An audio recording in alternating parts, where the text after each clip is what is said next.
Pyydän, että suljette analogiset radiolaitteet nyt tilaisuuden ajaksi.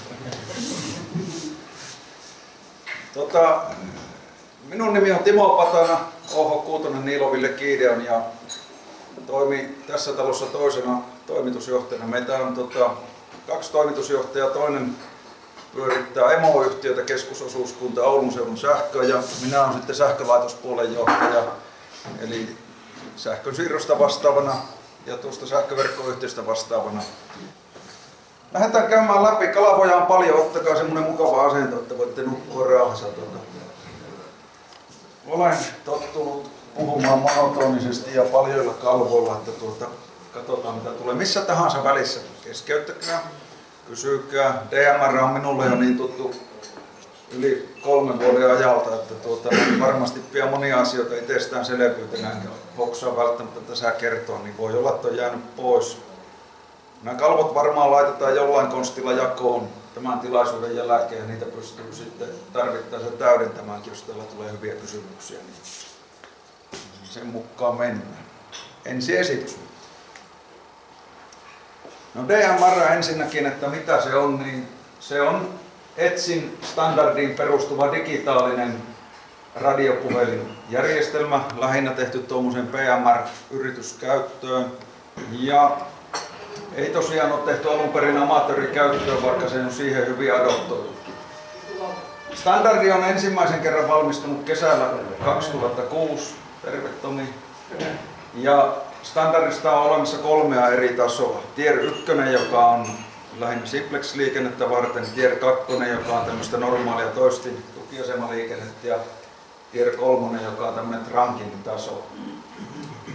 Tuo amatööriliikenne, mitä käytetään, niin se on lähinnä sen Tier 2 mukaista, mutta siellä on sitten semmoisia trunking-elementtejä, jotka on aika monimutkaisia. Että periaatteessa se tier-määritys ei ole ehkä niin oleellinen asia tässä amatööriliikenteessä. Kysymys. Joo. Miten nämä, jos pystyt pikaisesti summaamaan, että kun on näitä erinäköisiä digitaalimodeja amatööripuolella tarjolla, on Pulsonia ja Liistaria ja on tulettua koodekkeja ja muuta, ihan lyhyesti kertoo tämän tarinan. Joo. Koodekkihan useimmissa on AMPE2, eli tavallaan se puhe pakataan samalla modella. Datanopeuksia ja modeja AMPen sisällä ilmeisesti on useampia, mutta tämä mitä me tässä käytetään, niin minulla on se käsitys, että siellä on datanopeus on kanssa 4800. Tässä on mahdollisuus käyttää rinnakkaisia puheryhmiä käytännössä lähes rajattomasti.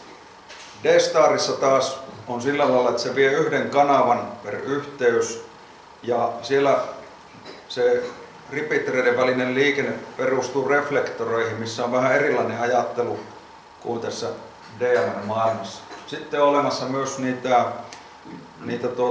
valmistajakohtaisia, esimerkiksi Jesun C4 Fusion, mitä nyt on tullut paljon. Ja myös Confusion. Niin. Siitä en tiedä kovinkaan paljon muuta kuin, että siinä on paljon yhteensopivuutta myös analogiseen maailmaan. Ja esimerkiksi Ruotsissa tällä hetkellä on sellaisia toistimia, jotka syö sisälle sekä sitä Jesun digitaalista, mutta normaalia analogista, ja se tulee ulos aina analogista. Ja sitten on olemassa Appo P25, jossa on vähän samanlainen tarina. Se on lähinnä tuommoinen jenkkiläinen viranomaiskäyttöön oleva mode. Niitä P25 repeatereitä on ollut amatöörikäytössä Suomessakin pari kappaletta, mutta käsittääkseni ei enää käytetä. Tämä DMR on, koska tämä on avoin standardi periaatteessa valmistajista riippumatta, niin tämä on hirveän suosittu ja nyt alkaa olla laitevalmistajakin niin paljon, että sen takia tämä amatööripuolellakin on nyt mahdollista, että me saadaan sitten edullisia puhelimia, millä tätä käytetään. Käytännössähän noin 2 D-Staria, se Confusion, niin nehän on se valmistajakohtaisesti ICOMien ICOM-ukkoja ja Jesumin Jesu-ukkoja. Tämä on semmoinen se ero, että tähän saa usein valmistajien päätelaitteita. Joo. Kannattaa huomata. Suurimmat on Motorola ja Hytera. Kaupallisella puolella Motorola on tehnyt semmoisia omia viritelmiä standardin päälle. Ja esimerkiksi meillä on tässä talossa käytössä Motorolan 4 tukiaseman perustuva järjestelmä ja me hyödynnetään siinä semmoista Motorolan ominaisuutta, joka osaa jakaa aikavälit dynaamisesti ja se ei ole yhteensopiva muuhun DMR. osittain on, mutta käytännössä ei, eli se vaatii pelkästään Motorola-laitteita, että sitä voi hyödyntää. Repeaterit voidaan yhteenkytkeä IP-yhteydellä ja ammattikäytössä, vaikka tämä on periaatteessa eurooppalainen ETSI-standardi alun perin, niin tätä on nykyään ympäri maailman käytössä. Myös Jenkkilässä hyvin suosittu. Jos mä tuota IPtä nyt onkaan joku, ei vaikka Reteeriksen kautta hyteera, niin mihin juttuun pitäisi kiinnittää huomiota esimerkiksi speksissä, että me voisin edes toivoa, että se toimisi meidän toistensa kanssa? DMR Tier 2 ja oikeat taajuudet. Silloin se toimii.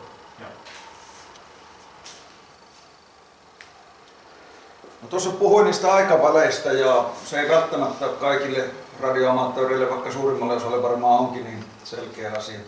DMR:ssä ensinnäkin tuo kanavan leveys on 12,5 kHz, puolet meidän tyypillisestä analogisesta. Ja siinä 2 ja 12,5 kHz kantoaallossa niin me pätkitään, tai ei sitä käytännössä pätkitään, mutta siellä vuoron perään on ykkösaikavälin ja kakkosaikavälin lähetettä sekä alaspäin että ylöspäin. Yksittäinen päätelaiteliikenne ylöspäin aina vain toisessa aikavälissä, eli täällä voi olla 2 toisistaan riippumatonta kusoa yhtä aikaa päällä. Toinen on siellä ykkösaikavälissä ja toinen radiopuhelin on vain siihen kiinni. Toinen kakkosaikavälissä ja toinen radiopuhelin on vain siihen kiinni. Silloin kun ei ole sitä dynaamista aikavälijakoa, niin analogiapuolelle vastaavuus on ihan niin kuin siinä samassa paikassa, jos 2 erillistä eri kanavalla olevaa toistinasemaa. Niillä ei ole mitään yhteistä, ellei nyt siellä takana päin kytketä sitä liikennettä yhteen näiden aikavälien välillä. Ne voi toimia toisistaan täysin riippumattomasti.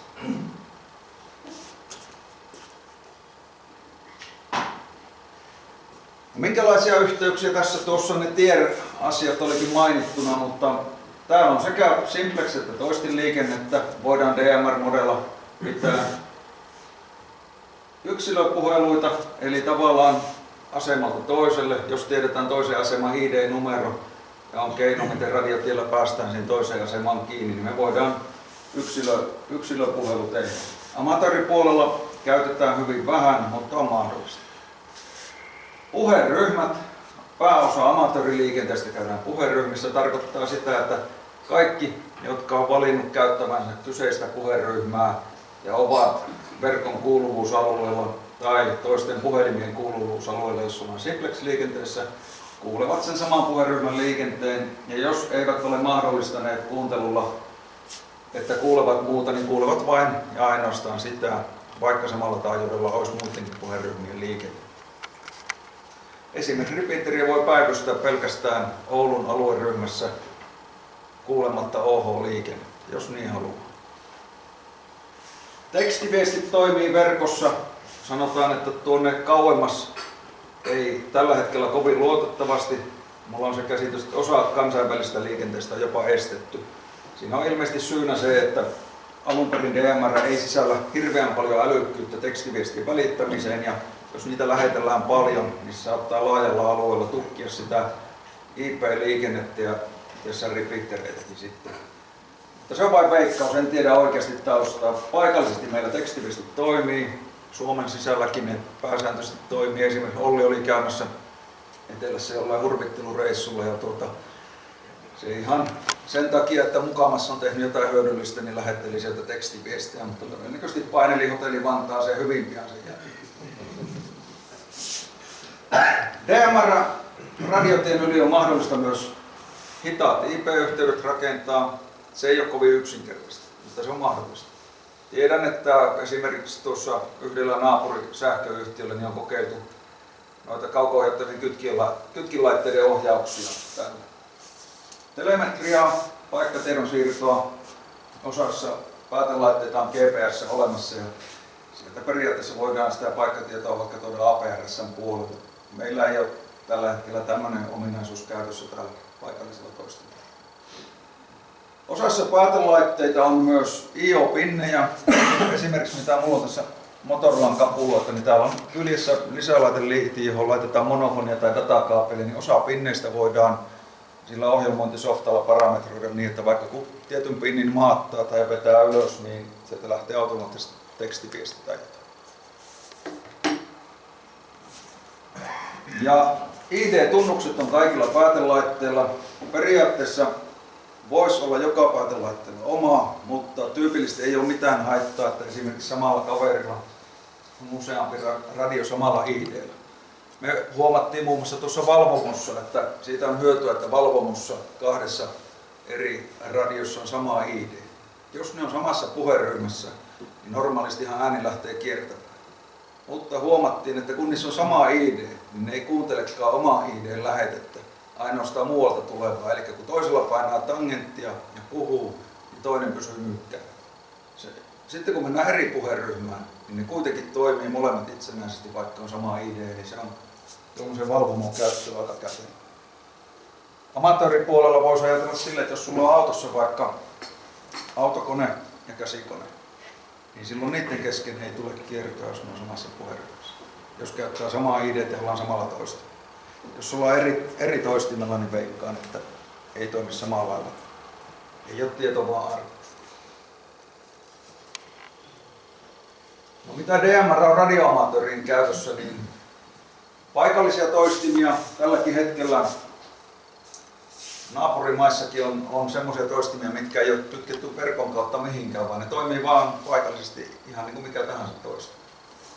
Yhteen kytkettyjä toistimia, joka repeaterissä on kuitenkin se IP-yhteys, niin on mahdollista kytkeä johonkin toiseen toistimeen tai johonkin järjestelmään. Sitten on olemassa kansainvälisiä verkkoja, jotka valitettavan usein on kyllä merkkikohtaisia. Esimerkiksi Motorolan tuo DMR Mark, se on Motorolan radioamatöörikerhon maailmanlaajuinen verkko, johon tämä meidänkin repeateri on tietyn kytkennän kautta liitetty. Niin sinne sallitaan vain Motorolan repeateritä, vaikka teknisesti ei olisi varmaan mitään estettä laittaa muitakin. Samoin Hyteraalla on käsittääkseni omaa verkkoa olemassa. Sinne voidaan tehdä sitten kansallisia verkkoja, tai niin kuin tuohon on nimennyt, niin aliverkkoja, mutta se on vähän määritelmästä kyse. Meillä on semmoinen kytkentäelementti kuin C-Bridge, joka on nimellä OHTRBO, ja sen kautta tämä meidänkin toistin yhteydessä tuonne maailmalle ja toisiin suomalaisiin toistiin. Se C-Bridge mahdollistaa sen, että se reititys tehdään älykkäästi. Että meillä voi olla esimerkiksi Suomessa useita alueellisia eri ryhmiä samalla puheryhmänumerolla.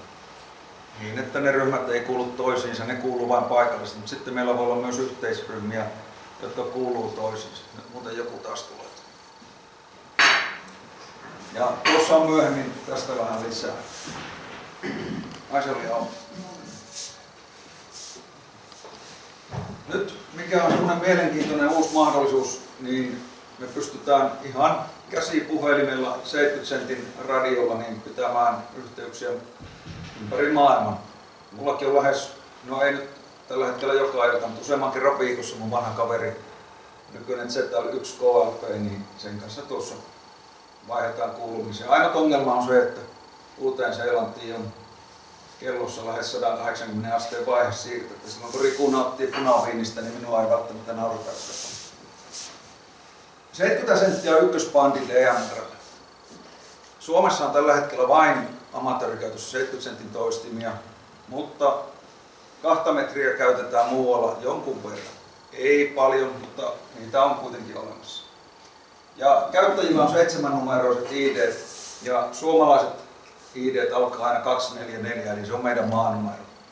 Ja esimerkiksi OH8-alueelle myönnetyt ID on 2448 alkuisia ja sitten on 3 juoksevaa numeroa.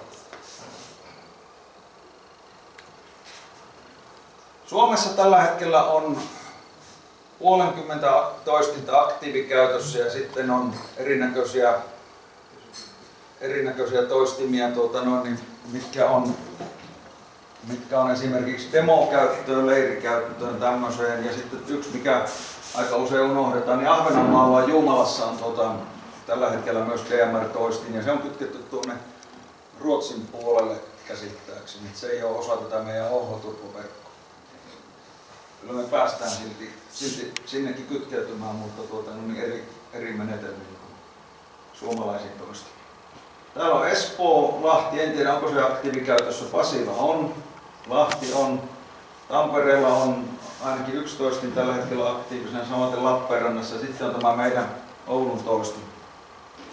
No kaikki muut on tuommoisilla taajuuksilla ulostulot, että 434.5 jotain. Eli perinteiset analogiset 70 sentin toistimet alkaa 600, niin nämä digitaaliset on alapuolella.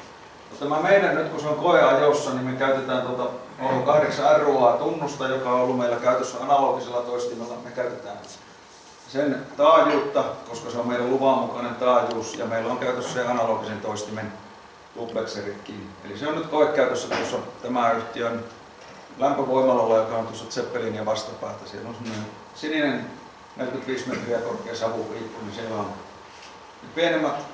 pienemmät kylkipolia-antennit on tämän toistimen käytössä. No nyt varsinkin analogiseen verrattuna, että mitä mahdollisuuksia jotain uutta tuo DMR antaa. Siellä on 2 yhtäaikaista yhteyttä mahdollista. Näiden eri kytkijuttujen kautta yhteydet kaikkialle maailmaan. Äänenlaatu on semmoinen mielenkiintoinen, varsinkin alussa, kun siirtyy käyttämään DMR, niin tuntuu niin kuin kaikki kusokaverit olisi perjantai-illassa menossa. Siihen tottuu. Mä voin kertoa työkokemuksesta. Äänenlaatu on pääasiassa aika häiriöinen, mutta kyllä siellä sitten kun mennään kuuluvuuden rajoille, niin semmoista digitaaliäänen banjoamista tulee mitä akku. No, tuo sen verran, mitä olen itse käyttänyt omakohtaisia kokemuksia, kun pyörällä ajeliskelee tuolla pitkin maakuntia. Mulla on headsetti käytössä ja se aika hyvin kompensoi tuon kohinan pois ja tuulen suhinan tuolta eetteriltä. Ne ei ole niin kuin analogispuolella. 70 senttiä tai 2 metriä vorkki, niin kaveri sanoo, että tuulee mikkiin, niin ettei saa mitään selvää. Tässä sitä ei niin hirveästi esiinny tässä DMR-toistimella tai toi DMR-luokinnassa. Se on totta, että tämä suodattaa myös auton taustalle. Eli silloin kun kaveri vorkkii autosta, niin pääsääntöisesti ei tiedä, mutta Olli Mersussa on niin hirveät metelit, että se kyllä. Ja sitten semmoinen, mikä on mielenkiintoinen, mitä ne tuolla kaupallisella puolellakin ihmettelee. Nyt te kaikki tiedätte aika paljon RF:stä, ja tämä vähän niin kuin arkkitehti Marko Paananen väitän, että toistin on käytettävissä kauempaa kuin analogisena. Tuolla seuraavalla slaidilla näette, minkä takia tämä pitää paikkansa. Koska analogisella puolellahan, kun signaali heikkenee, se ei samalla tapahdu näin jyrkästi. Ja tämä on nyt eri digitaalijärjestelmästä, mutta tämä kuva, mutta periaate näkyy tuossa. Eli kun se signaali lähtee heikkenemään, niin se kohina lähtee nousemaan ja jossain vaiheessa se menee sitten, että se ei ole ihan kovin luettavissa se signaali. Nyt digitaalisella puolella tapahtuu niin, että kun siinä on virheen korjausta ja siitä puuttuu se analogisen kohina, niin se pystyy hyvin pitkälle toistamaan sen audion aika hyvänä, vähän kompensoimaan virheitäkin. Ja käytännössä sitten kun se romahtaa, niin se romahtaa hyvin nopeasti, mutta tarkoittaa sitä, että se käyttökelpoinen osuus tai se signaali on käyttökelpoinen jonkun verran heikommalla signaalilla mitä analogisella puolella. Eli kyllä se oikeasti se käyttökokemus, mitä Oulun kaupungin kaveritkin sanoi silloin, kun tuli, tai Viestimaan kaverit, kun tuli tänne ensimmäinen DMR-tukiasema Oulun kaupungille, niin sanoi, että ihme kyllä, että vuosikymmenien kokemukset analogisesta VHF:stä, niin niiden perusteella niin digitaalinen tuntuu toimivan selvästi kauempaa. Sitten se alkaa se banjoaminen tässä ja niin sitten se kyllä hyvin nopeasti menee hukkaan. Se kuuluvuuden reuna on sitten yllättävän terävä, mutta useimmiten niin kuuluvuus pysyy pitempään kunnossa kuin analogisella. Niin kuin kerroin, niin verkko on maailmanlaajuinen ja niitä on joka puolella niitä repeatereitä, varsinkin länsimaissa paljon. Ja esimerkiksi päivittäin kuuluu tuolta Toronton toistimelta, siellä on hirveän aktiivinen porukka, jotka vorkkii. Ja periaatteessa, jos tiedät, mihin olet matkustamassa, niin lähtiessä voi ohjelmoida vaikka noita jenkkiläisiä tai kanadalaisia taajuuksia koneeseen ja ihan samalla lailla pääset sinne DMR Mark-verkkoon ja ainakin joidenkin puheryhmien kautta pääset sitten Suomeen. OH-ryhmät ei välttämättä ole tilattavissa koko maailmaan. Ne on ehkä muutamaan maahan Euroopassa, Pohjoismaihin, Saksaan, Iso-Britanniaan, mutta sitten noiden kansainvälisten ryhmien kautta on mahdollista kuitenkin saada se kuso maailmalta tänne Suomeen. Sekin on hauska uusi ominaisuus. Mikä se ratkaisee niin se, että pystyykö tilaamaan? Pitääkö siinä olla niin ne puheryhmät ohjelmoitu kaikki niin sen kyseisen toistuman vai? Ne pitää olla koko ketjussa niin sovittuna, että mitkä ryhmät reititetään ja mitkä ei. Esimerkiksi kun Riku pyysi, että saisiko sinne Uuteen-Seelantiin repeatereille nämä OH-ryhmät niin, että ne on tilattavissa. Ne tuumasivat, että ei saa, ei paljon kiinnosta. Perinteinen saarimentaliteetti. Tuossa on vähän sitä periaatetta, mutta tämä elää koko ajan, koska niin kuin kerroin, että meillä on esimerkiksi käytössä Suomessa C-Bridge-kytkentäelementti, niin sitten on olemassa myös tämmöinen Smart PTT. Se on Motorolan venäläisen yhteistyökumppanin tekemä ohjelmisto, jolla näitä linkitetään toisiinsa. Ja aiemmin tilanne oli tämä, en tiedä mikä se just tällä hetkellä on, mutta esimerkiksi niin, että Euroopassa oli yhteinen tämmöinen serveri, taisi olla Saksassa, jonka kautta sitten kaikki maat reititti niin sen liikenteensä muualle. Ja sitten siellä oli vaikka jenkkiläisiä niin verkkoja, jotka oli sitten tuon kautta yhteyksissä. Ja sen takia esimerkiksi Suomesta johonkin Kaliforniaan niin yhteydet onnistu yllättävän kivuttomasti. Mutta tämä on oikeasti semmoinen, että tämä elää. Sitten se C-Bridge ei ole tällä hetkellä vielä kovin stabiili. Se vaatii hirveän paljon huolenpitoa ja silloin tällöin puuttaamista, että kaikki ne yhteysputket pysyy auki. Mutta että periaatteessa hirveän hieno systeemi ja täysin vapaaehtoispohjalta, kun pyöritään tämmöistä maailmanlaajuista verkkoa, niin siinä on kyllä teleoperaattorillakin ihmettelemistä, miten se on mahdollista. Täällä ei toki luotettavuus ei ole samaa luokkaa aika liikennemäärät, mitä televerkossa on, mutta kuitenkin niin hieno osoitus siitä, että amatööripuolella voidaan puristaa tuommoisenkin juttu. No sitten tämmöinen lisämahdollisuus. Kaikki ei ole repeatereiden kuuluvuusalueella tai haluavat tehdä jotain omia kokeiluja johonkin kansainväliseen juttuun, jos sitä reittiä ei ole olemassa. Esimerkiksi tuo mainitsemani Riku Z1 KLP, niin hän tulee yleensä tänne OH-ryhmiin niin, että vaikka hänellä on se Aucklandin DMR-kostin kuuluvilla, niin hänellä on siellä kotona tuommoinen USB-tikku, joka tavallaan muodostaa tuommoisen hotspotin simplex-taajuudella. Ja siinä on 12 milliwattia tehoa, Rikulla on semmoinen kohtuukokoinen maatila, niin se kytkenyt tuon ulkoantennin, niin se pystyy siellä maatilalla pyörimään ja pitämään yhteyksiä tänne OH-maahan. Hinta on noin 100 € ja niitä silloin tällöin aina saa tilattua. Ne on hirveän kysyttyjä ja niin se on aina vähän tuurissaan miten niitä saa, mutta jos tuommoisen haluaa, niin niitä kuitenkin pystyy netistä tilaamaan.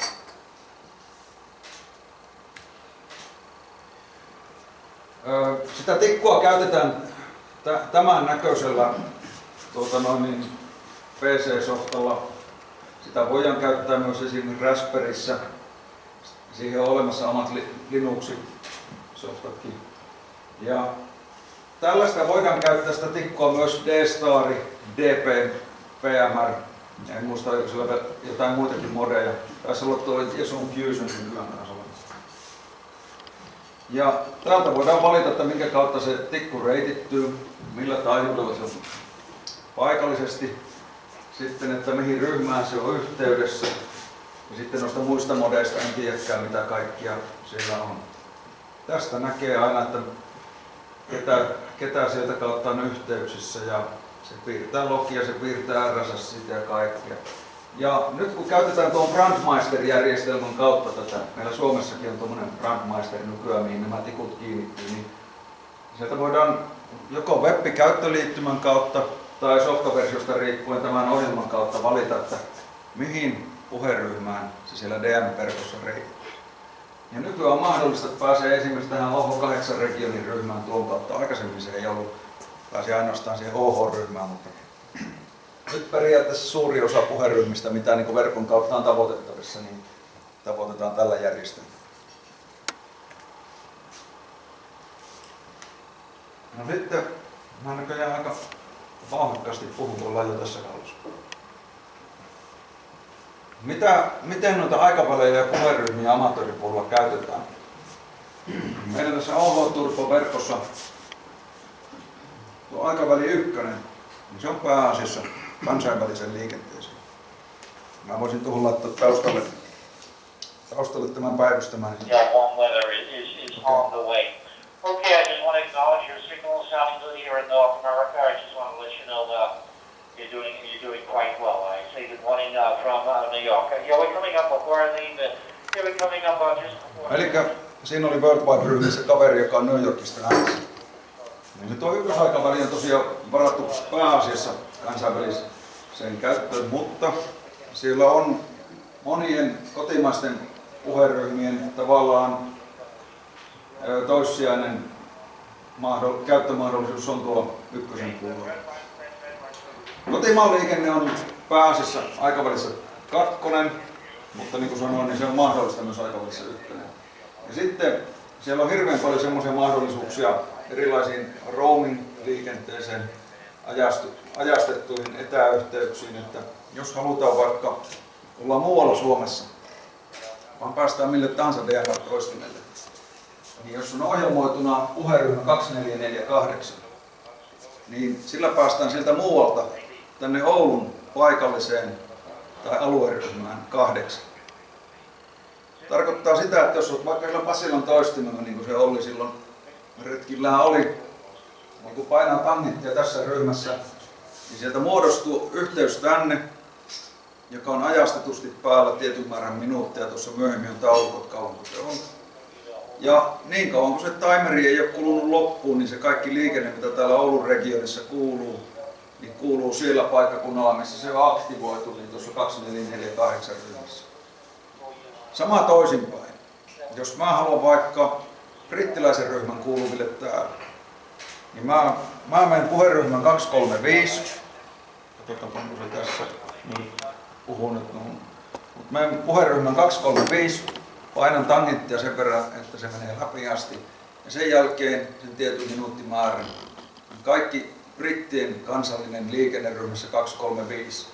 Se kuuluu täällä meidän toistimista sen tietyn minuuttimäärän ajan. Jos mä haluan sen jälkeen, että se kuuluu lisää, niin painaa uudestaan tangenttia sen ajan tultua täyteen ja se jatkuu sitten. Näitä voi olla useampia yhtä aikaa päällä. Sillä vain sitten tapahtuu se, että jos useammassa on liikennettä, niin kaikki ei kuulu läpi, se menee vähän sekavaksi. Mutta periaatteessa siellä voi olla vaikka useampi tämmöinen ajastettu ryhmä aktivoituna kerralla.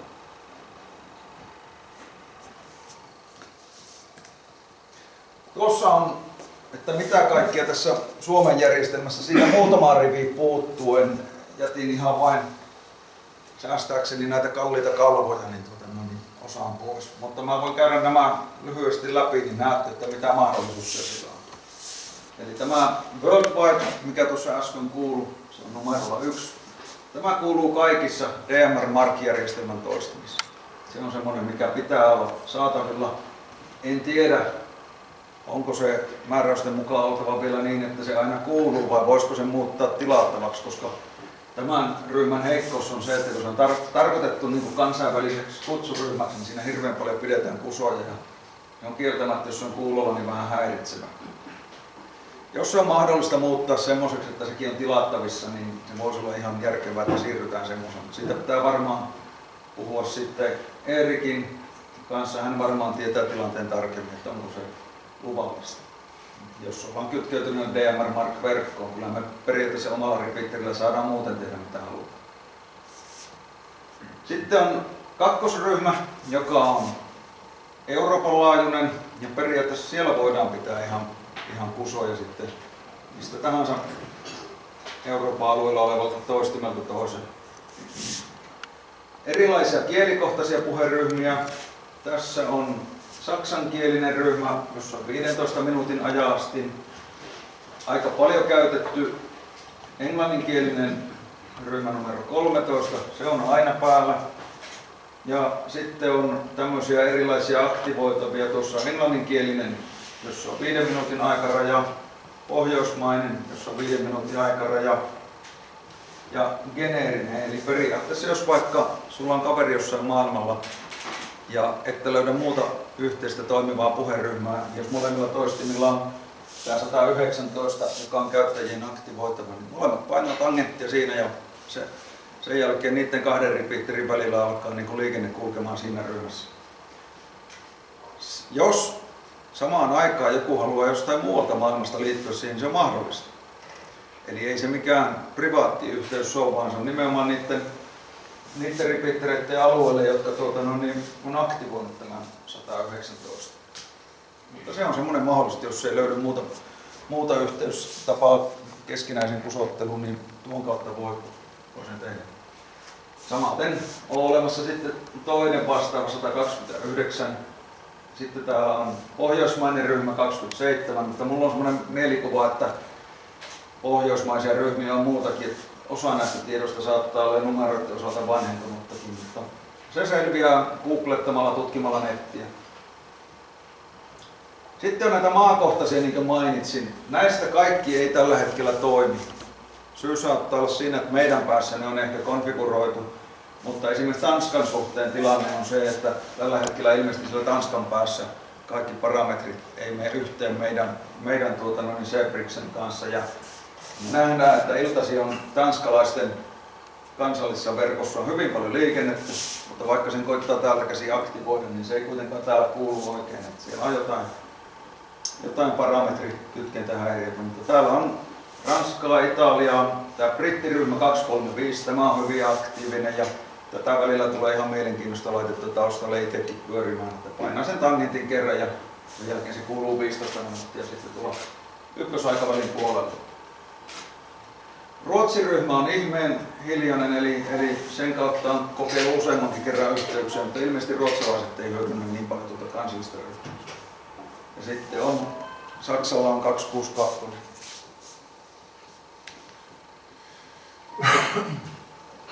Suomessa on... Timo, vähän paljon voisi sanoa tuon se World Wide 1, mikä on, missä käy porukka hirveästi kutsumassa ja sitten siinä ruvetaan tusoa pitämään. Kyllä siinä aika äkkiä häältä tullut, että ne kysyy nimenomaan sitä 119, mikä se on siinä äsken sanottu. Ja 13. Ja 13, että ne siirryttäisiin sinne heti kyllä. Se opii ensimmäisiä 2 päivän aikana, että siinä ei kenkkikaverta sanota rättiä puremaan, mutta kyllä kommenttia tullut, että voisitteko siirtyä. Siinä vaiheessa, kun sen radion ohjelma, niin mielellään sitten niitä muita, mihin siirrytään, niin niitä kanavia sinne sitten päästään alta pois. Joo, se on ihan totta. No se varmaan riippuu pikkusen naamastakin, että eilen oli yksi torontolainen yöllä, joka pyöritti varmaan varttitunnin tai puoli tuntia siinä pailappia, eikä kukaan tullut sitä häätämään. Joo, se on Toronton joku yliopisto, tiedejuttu, mikä se on. Mä kävin googlettaan se yöllä, viittaa aika aktiivisesti siellä. Katoitko kuvankin? Enkä. Nyt olisi kuva olisi kiva. Joo, mutta hän on aika usein siinä World Wideissa äänessä. Joo, niin on. Okei. No sitten näitä kotimaisia ryhmiä, mitkä on pääosin tuolla käytössä aikaväli 2, mutta ei mikään estä käyttämästä myös ykkösaikavälissä. Jos vaikka tulisi paljon liikennettä ja haluaisi laittaa rinnakkaisen, mutta esimerkiksi mulla itsellä ei ole ohjelmoituna näitä puhelimen näitä vastaavia numeroita tuonne ykkösaikaväliin. Ihan vain siitä, että mahdollisuuksia on niin tuhannen paljon, enkä niin kuin kaikkea mahdollista on jaksanut ohjelmoida, vaikka mullakin aika paljon tuolla puhelimessa on.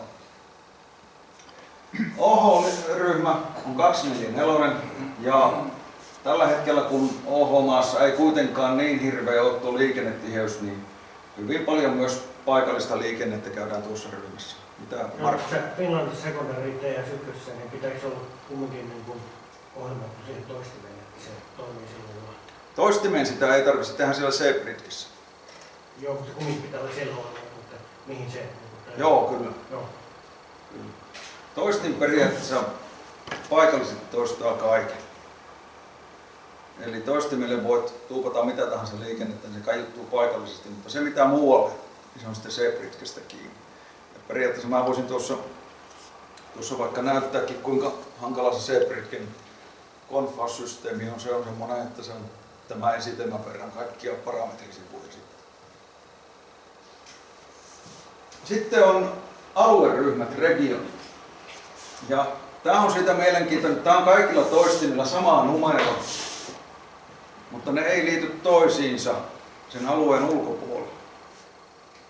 Tarkoittaa sitä, että jos olet täällä Oulussa, käännät regioniryhmään 8, niin kaikki tällä seudulla olevat toistimet, joita meillä toistaiseksi on 1 kappale, niin kaiuttaa tuon 8-ryhmän liikenteen. Mutta esimerkiksi Tampereella tai Helsingissä se ei kuulu ryhmässä 8.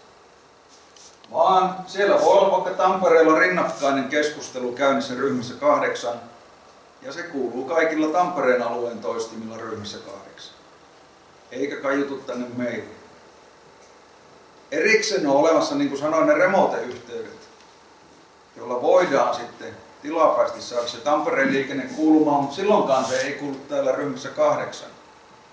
Vaan esimerkiksi Tampereen 8 niin saadaan tänne ryhmään 24431.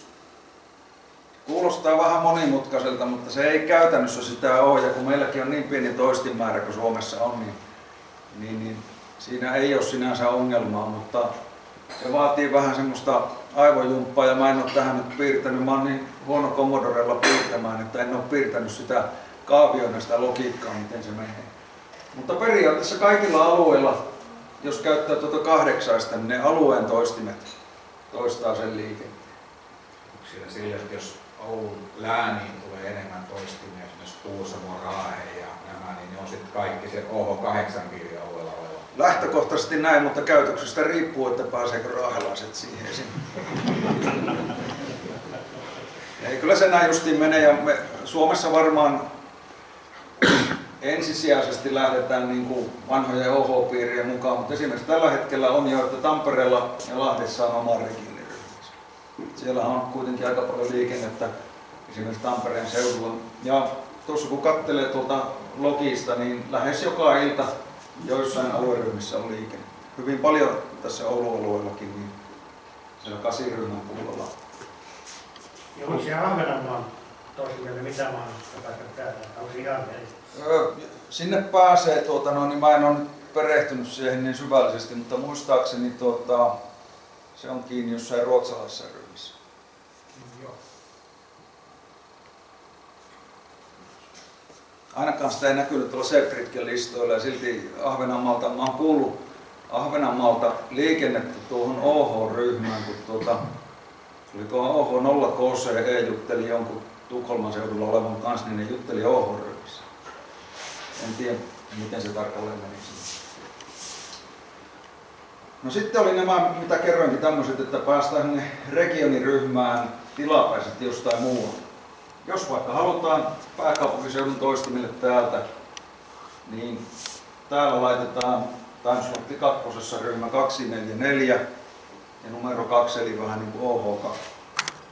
Ja 5 minuutin ajan tämä liikenne reitittyy siihen alueryhmään Helsingin seudulle eli numeroon 8.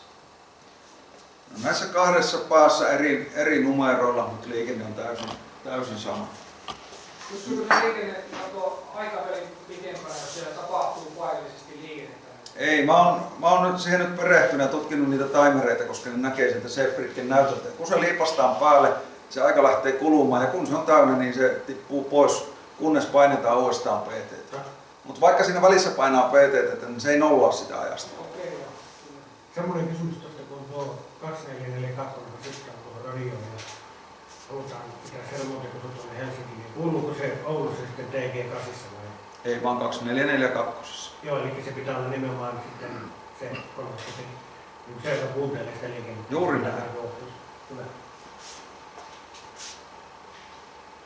Ja samaten täällä on tällä hetkellä Tampereelle on Remote Access 244 ja sitten on 31, eli se on OH3 ja sen alla ykkönen Lahti on 24432, Lappeenranta 2445 ja sitten tänne meille Ouluun toistimelle pääsee tuolta muualta sillä numerolla 2448.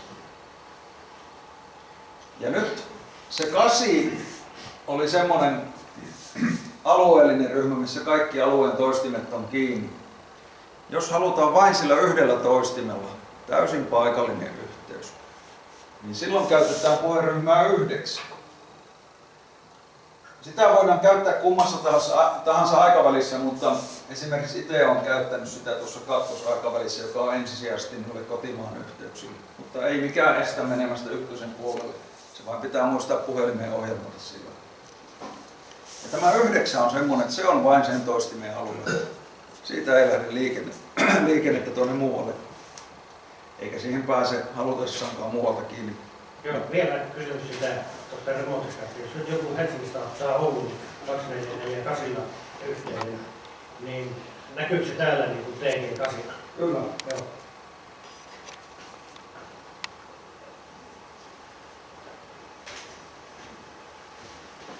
Siitä on muualla maailmassa olemassa toisenlaisiakin ratkaisuja. Mä muistan, että Saksassa tai Hollannissa on semmosia ollut, että se käydään tilaamassa tietyllä numeroyhdistelmällä. Sitten mennään puhumaan johonkin toiseen puheryhmään. Se kuulostaa niin hankalalta, että en suosittele semmoista. Mun mielestä tämä, miten tämä on toteutettu Suomessa, niin tämä on aidosti hyvin toimiva systeemi. No sitten, se mikä on mahdollista, mutta harvoin käytettyä, niin kyllä tämä toimii Simplexilläkin. Eli ensisijaiset taajuudet 434425 ja 434450 Simplex käytössä. Ja siellä aiemmin käytettiin tätä OH244, mutta jos ajattelee logiikkaa, että Simplexillä halutaan pitää yhteyttä, niin silloinhan me rajoitetaan vain OH-käyttäjien kesken. Ja jos vaikka mennään tuonne Haaparannan lähelle Seskarön saarelle leireilemään ruotsalaisten kanssa, niin voisi olla järkevämpää, että kaikki käyttää Simplexillä yhteisesti sovittua puheryhmää 99, jota nykyään suositellaan, mutta Simplex-käyttö on hyvin vähäistä. Mutta kyllä mulla on ainakin tuo ohjelmoituna puhelimessa, tosin en aktiivisesti skannaa, vaan käytän tarpeen mukaan. Simplexillä jotkut puhelimet tukee aikavälejä, jotkut ei, ja mulle on pikkusen epäselvää se, että miten homma toimii, että ne, jotka ei näennäisesti tue, niin onko siellä joku juttu käytössä. Mutta sitten tuossa näkyykin kohta, niin sen USB-tikun kanssa käytetään tuota kakkosaikaväliä ainakin toistaiseksi. Ja se on semmoinen... Kysymystähän me Tomilta tarvittiin suoraan tuloa tässä viikko toista takaperin ja kumpikin oli 434 ja 425 ja me kokeiltiin PS1 ja PS2, niin sitten siinä sitä yhteyttä me ei saatu. Nähtiin kyllä, että signaali... Mikä puheryhmä teillä on? No joo, se on puheryhmä, niin nimenomaan. No niin. Se puheryhmä pitänyt ohjelmia siihen ja meillä tökkäsi varmaan se yhteyskokeilu siihen, että me ei oteta puheryhmää ohjelmoituja, vaan mä ohjelmoin suoraan vaan 424, eikö 425 siihen ja tiede ykkösen ja testattiin sitä. Eikä saatu, eikä puuttuu, tuo puheryhmä ei puuttuu vaan sitten siinä. Joo. Okei. Kyllä. Tuossa kohtaa vähän lisää vielä noista. Mä muistin, että mulla on tämä tikku mukana. Mä pistän tämän kiertämään, vaikka se on 100 hintainen, niin älkää nyysikö, jos teette sen, niin mä katkaisen teitä sähkötä.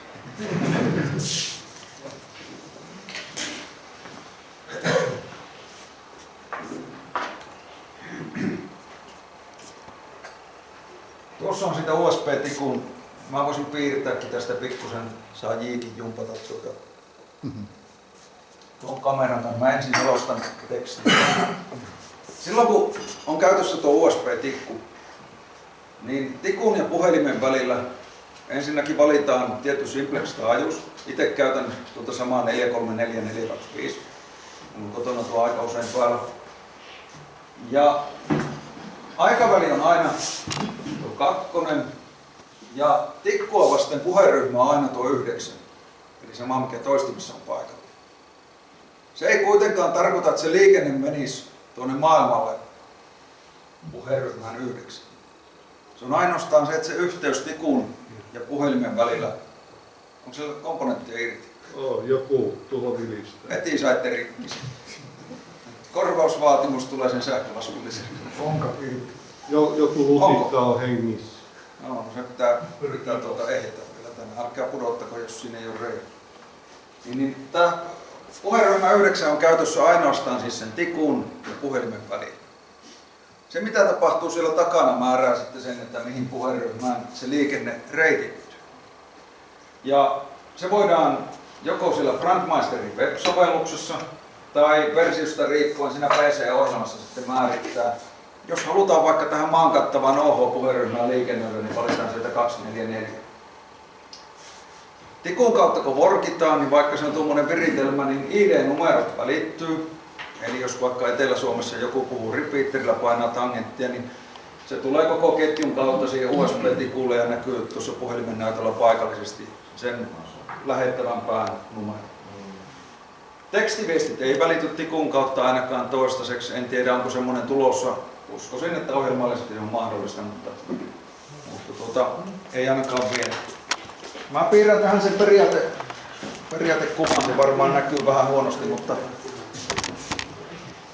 homma menee siis näin, että kun on PC, siinä kiinni tämä USB-tikku DV4 Mini, niin tämähän on IP:llä kytkettynä tuonne. Se voi itse valita minkä maan Brandmeister-järjestelmään se on kiinni, mutta itse käytän nykyään tyypillisesti sitä Suomen Brandmeisteria. Brandmeisterista riippuu mihin kaikkiin puheryhmiin sillä pääsee, eli kaikki ei ole mahdollista tämänkään kautta. Mutta esimerkiksi tuosta Suomen Brandmeisterista niin löytyy meidän yleisimmät ryhmät, mitä Marko. Onko tästä tiputtaa ulos LEDin väri muuttuu, eli kyllä sitä semmoisen. Mennään sitä, että jos haluttaisiin vahvistimen perään. Siihen löytyy Saksasta valmista pindiyhdysvitsattu vahvistin, joka ilmeisesti toimii. Eikö joku kokeilu relekytketylläkin jo täällä ja niin se mukava rapinan kanssa yhteys toimii. Tuosta ei kuitenkaan tuosta tikusta semmoista mallia, että pystyy analogiradiolla vääntämään tuo PC läpi digitaalisesti. Ei ole olemassa.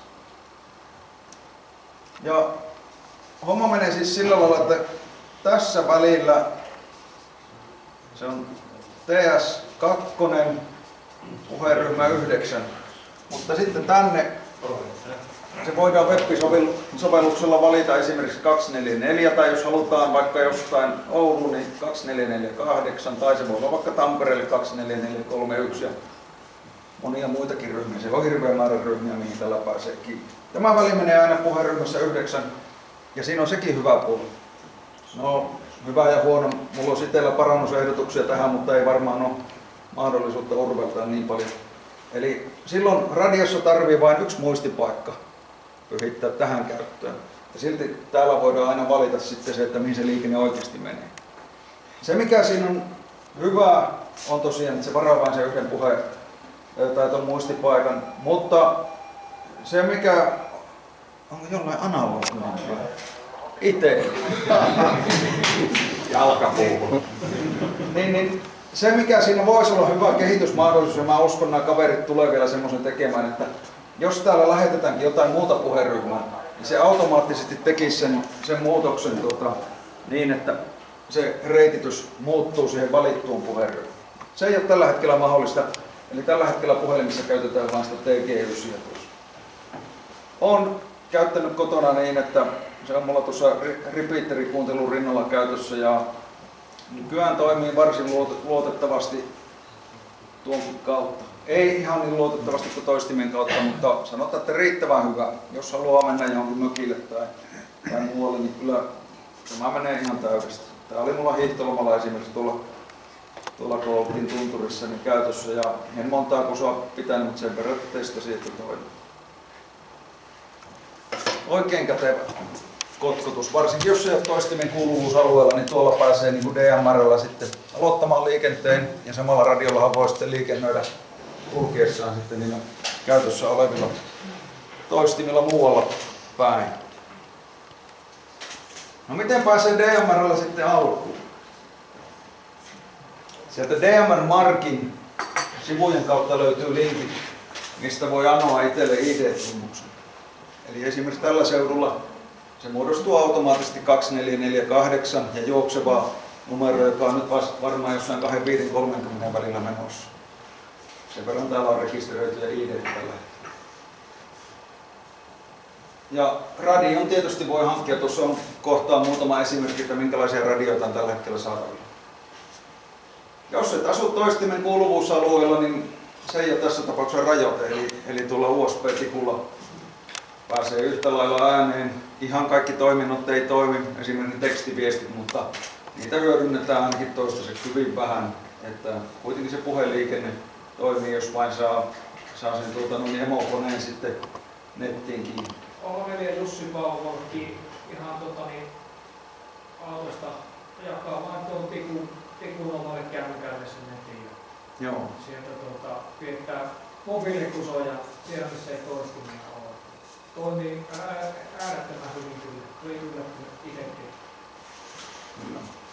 Kuinka paljon tuossa liikkuu sitten nettiyhteydessä dataa, jota teletuolta raamassa niin kuinka paljon siinä pitäisi olla netissä kaista, että se toimii? No jitteri on suurempi ongelma kuin kaista, eli me alussa käytettiin 250 kilosella yhteydellä ja se ei ole mikään ongelma. Joo. Eli tuo on sitä vaille, että se toimisi kirjepostina. Vuorokaudessa menee 16,2 megaa tavua nyt, kun meillä on tuo kytkettynä niin, että kuuluu kaikki tuo kansainvälinen liikenne. Mutta toistin on kytketty. Toistin kuluttaa 16. Niin joo, tuota USB-tikkoa kun sä tarkoitat. Joo, no siitä en tiedä, todennäköisesti paljon vähemmän. Mutta sitä mä en tiedä, että mikä on sitten minimi, onko Olli tästä? En. Kuinka kaukaa tuo USB-tikku toimii No, kapulla? sehän on 12 milliwattia, niin jos se ulkoantenniin laittaa, niin 100 metriä varmaan. No mä käytän itse tuolla tumpilla pöydän alla ja se toimii suunnilleen siinä meidän tontilla ja se nyt riittää. Mutta tikun kanssa se nettiyhteyden jitteri, se oli ainakin alussa semmoinen, mitä Ollin kanssa joskus tuskailtiinkin, että jos siinä oli paljon jitteriä siinä liikenteessä, jotenkin ajoi sitä synkronisesti ja jos siihen tuli viiveeroja, niin se teki äänenlaadun kanssa ongelman. Nykyään mä en ole ainakaan huomannut enää sitä, että se on varmaan kehittynyt se softakin. Softakin se sallii pikkusia heittoja niissä viiveissä. No radiot, nehän on lähtenyt täysin kaupallisista puhelimista liikkeelle ja erikseen amatöörikäyttöön tehtyjä ei varsinaisesti vielä ole.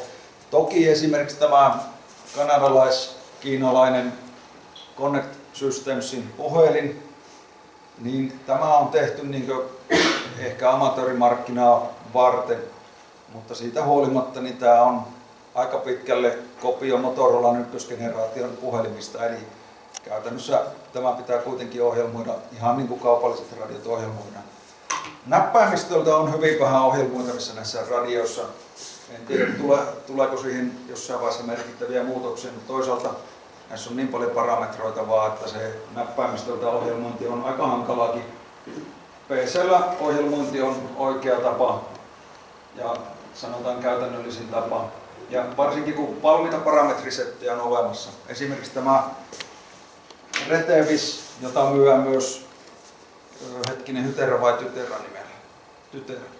Niin, niin tähän on olemassa meillä valmiita settejä tällä seudulla, missä on sitten muunkin Suomen palikoita jo olemassa. Sama tarkoittaa sitä, että se on helppo työntää se soitin, tarvitsee ihan pitää kaikkea. Ei, oman ID vaihtaa tuota. Samaten tähän löytyy, tähän CS700 löytyy mulla todella kattava kanavasetti, että jos tämmöisen onnistutte jostain saamaan, niin se on niin kuin minuutissa ohjelmoitu. Ja sitten Ollilla on tuon se ökymalli CS750 tai Kirisun merkkisenä kuitenkin, niin siihen löytyy valmis setti myös. En tiedä paljonko Olli siitä vaatii rahaa, mutta todennäköisesti rommipullolla lähtee kekistä. Yhteysetäisyyksistä on jonkun verran kyselty. Standardin mukainen yhteysetäisyys, ja tämähän itse asiassa ihmettelitte varmaan, että miksi tässä pitää edes olla maksimi. Se johtuu tuosta aikajakoisuudesta, kun on ne 2 aikaväliä. Kun radiot viedään etäämmälle, niin se viiveen takia, että se osuu siihen oikeaan aikaväliin, niin, niin kaikki ei ole mahdollista. Ja standardin mukaan maksimi on 150 kilometriä, mutta mä oon lukenut netissä, että hollantilaiset kaverit on pitänyt saksalaisille toistimille kusoja yli 200 kilometrin päästä. Syytä en tiedä, onko ollut toleranssit niin, että se on sattunut vielä ok. Vai onko siinä niin paljon, että kun standardit sanoo 150, niin siinä standardissa on niin paljon toleranssia, että se todellisuudessa toimikin kauan. Tämä ei ole yhtä tiukka kuin jossain GSM:ssä, että selvästikin, mutta sanotaan, että se on riittävä normaali käyttöä, mutta mitään suklaakelillä 600 kilometriä, niin ei tule tällä onnistumaan. No, oikeastaan viikoittain kuuluu, että ranskalaiset Ranskan rannikolta voivat niin Engelsmannin puolelle kaverit, koska Ranskassa ei siellä rannikolla ole mitään toistimia. Joo. On hyvinkin paljon sitä, että ne ajelee mobiileja jonnekin rannalle ja ottaa sitten Engelsmannin puolelta sitten Worldwidea kontakteja. Niin on. Tuossa on sitten, mitä on näitä yleisimpiä radioita, en tiedä voiko sanoa suositeltavia, mutta tässä on esimerkkejä mitä täällä seudulla on ja tietenkin hinta on yksi, joka painaa paljon amatöörikäytössä erityisesti. Tätä on varmaan tässä seudulla eniten, eli se on tämä Retevis RT3 ilman väliviivaa muuten ja se on sama kuin Tyteran MD380. Tuo on jämäkkä radio, jossa on kaikki riittävät toiminnot. Vastaa hyvin pitkälle tuota, mikä on minullakin tuo CS-kapula, mutta tämä on vähän erimerkkinen, erimallinen, mutta esimerkiksi kaikki ohjelmointisoftat on täysin samannäköisiä, samat asiat on ohjelmoitavissa. Ja käyttökelpoinen, monipuolinen, kohtuuhintainen radio, suunnilleen 140 alkaen tuolta, kun saksalaista nettikaupoista tilaa. Oikeastaan Pekalta lupaa kysymystä, niin tämän kirjan. Kotimaiselta toimijalta on tulossa myös tuo myynti, että jos ei halua ulkomailta tilata, niin varmaan saa se siihenkin tilata. Sen verran vielä nostamista on ilmeisesti hyvin aikana tuo Tytera alkaa Retevis myydä, koska näyttää, että nuo kinkkineet firmat on aika moni kiinnostunut lajista. Kyllä. Nyt on paljon tuotteita tulossa ja yllättävänkin kova tuotekehitys. Esimerkiksi Huolmannin kapuoka on tulossa. Kyllä. Jos siinä on digitaalipuoli ja analogipuoli ja 27 senttiä, niin pitää niitä puolivalle enää tarvitse. Niin, semmoinen muuten pointti, minkä Pekka mainitsikin, mikä ei mulla näissä kalvoissa tässä kohtaa vielä tule esiin. Paria esimerkkiä lukuun ottamatta, niin kaikki nämä radiot toimii sekä digitaalisena että analogisena. Ja nämä modet, mitä käytetään amatöörin puolella, niin mahdollistaa myös cross-mode-skannauksen. Eli sama radio osaa skannata digitaalisia ja analogisia toista. Tai ainoastaan ne Motorolan spesiaalijärjestelmät, mikä meilläkin on täällä töissä käytössä, niin ne ei mahdollista dual-mode-skannausta. Timo, semmoinen huomio tuossa on nuo tyyppimerkinnät, niin kannattaa olla tarkkana kun tilaa sitten vehti tai uhkikapula, että nehän ei ole dual-panereita nämä kapulat. Nimimerkillä kokemusta on. Että se on täysin sama tyyppimerkintä, mikä oli yllätys meikäläiselle, että samalla tyyppimerkinnällä myydään niin kuin vehti ja uhkikapula. Kiinalaista ajattelua. Mulla on epäilys, että Juhani vain hommasi sen takia, että se pääsee niin kuin meidän työliikennettä kuuntelemaan, nyt se tietää kaupungin parhaat kahvipaikat. Missä on toimittu tarjouksessa? Ulkoantenniitä voidaan liittää. Siellä on runkoliitin on SMA Uros. Eli se voidaan, onkohan mulla tässä, meidän töissäkin alussa käytettiin näitä magneettiantennien kanssa, niin tämmöisellä esimerkiksi PNC-muuttaja sitten laittaa autossa tai kotona niin ulkoantenniin kiinni. Tietenkin se suoraan SMAhan. Tässä kannattaa huomata, että tulevaisuuden mopeet on näitä DMR-radioita.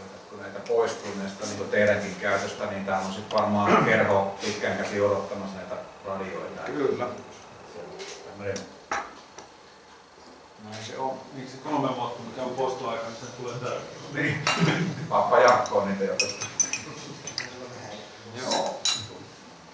On laskettu näillä kuitenkin käyttöikää enemmän kuin kirjanpidon poistoaikaa. Sitten joillakin on tämän näköistä radioa. Se ei ihan niin pienikokoinen ole, mitä tuossa on, mutta selvästi pienikokoisempi kuin nämä ulkoisilla antennilla olevat. Ihan mukava käyttää, hyvä äänenlaatu. Joku taisi moittia, että pienin äänen voimakkuus on pikkusen kovahko, mutta todennäköisesti sillekin on jotain tehtävissä. Ja ihan kätevä kapula, mitä tuossa on testannut. Mikä se hintaluokka oli tuo? Tätä kannattaa Alivapaasta tai AliExpressistä tilata ja olisiko se, että 150 kiekkoja. Siitäkin löytyy eri UHF-lläkin ja 70 sentille sopivia taajuusversioita, niin 2 eriä löytyy tästä. Kannattaa, niin, vähän niin kuin Juhani mainitsi tuossa, niin jopa 70 sentin taajuusversiot, niin kannattaa katsoa semmoinen, mikä on näille meikäläisille kankeille istuu. Sitten on tämä malli, mikä on meikäläisellä käytössä, tuo kanadalainen radio ja siitä se ökymiesten sisarmalli 750. Tämä on hyvin vastaava kuin tuo Retevis, mutta pikkusen eri. Se 750 se ostaa, jos ei ajan merkki. Näin juuri. No sitten Motorola, joka on ollut tässä DMR:ssä tietyllä lailla uran uurteja, niin Motorolalla löytyy hyvin paljon malleja. Meillä on täällä töissä käsipuhelimina käytössä tällä hetkellä 2. Toinen on näytötön DP3400 ja oikeasti kyllä tämäkin niin kuin suurimpaan osaan amatöörikäyttöä kävisi, mutta tässä on 32 muistipaikkaa ja jos paljon käyttää noita eri puheryhmien roaming-ominaisuuksia, se on pikkusen vähän. Ja sitten se, että vaatii lunttilapun muistaa, että mikä muistipaikka on mitäkin. Sitten se, että tekstiviestejä tällä ei voi vastaanottaa. Ennalta PC:llä ohjelmoituja pystyy lähettämään vakiovastaanottajalle. Ja sitten tietenkin tässä ei näy, kuka puhuu toisessa päässä niin kuin koolina näytöllä, kun näyttöä ei ole. Tämän sisarmalli, missä on näppäimistö ja näyttö, on DP3600, eli tällä taas sitten kaikki, mitä noilla muillakin, niin onnistuu. Ja nämä Motorola mallit on todella kestäviä. Nämä onkohan nämä IP57 vai 67 ja esimerkiksi työkäytössä meillä, niin ne ei ole 3 vuodessa kyllä, vaikka tuolla metässä on näiden kanssa ryhnätty, niin ei mennyt miksikään.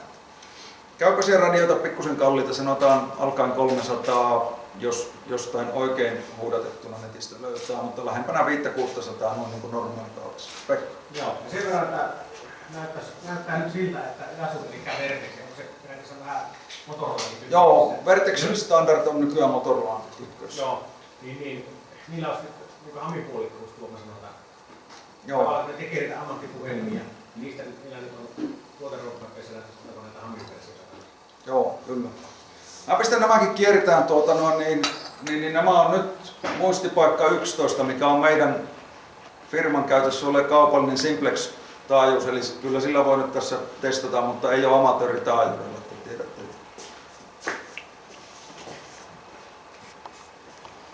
Ja ne on VHF-puhelimia, mutta ihan samat mallit on olemassa UHF. Mulla itsellä löytyy noihin malleihin ohjelmointikaapelit ja ohjelmat, ja meillä on mahdollisuus hyödyntää myös amatööripuhelimien ohjelmoinnissa niin näitä, jos on tarpeen, koska ne nyt ei kuulu siitä mihinkään. Tuossa on noita malleja lueteltu netistä, niistä löytyy hyvin tietoa. Sitten autopuhelimia on olemassa, niin kuin sanotaan, vastaavat generaatiot. Ja meilläkin on täällä niitä, onkohan meillä 3 tai 4 eri versiota käytettävissä. Löytyy voi sen verran taas tuotemainontaa, että siitä nyt on tulossa näitä kiinalaisia autopuhelimia.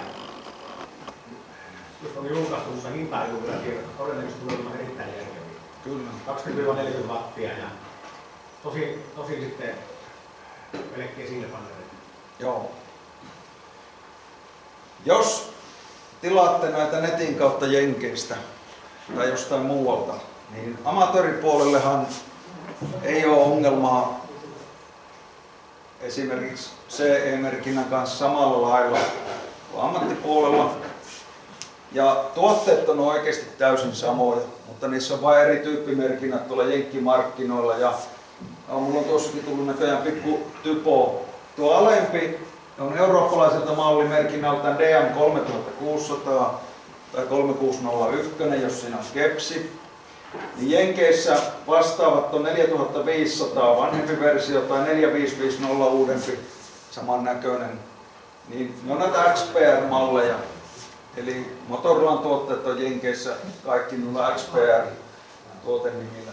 Mutta ne on ihan vastaavia kuin mitä euromarkkinoilla tulevat laitteet. Timo mainittiin tuon kepsin tuosta, niin kerropa mitä ominaisuuksia sillä kepsillä saadaan tässä DM-verkossa sitten?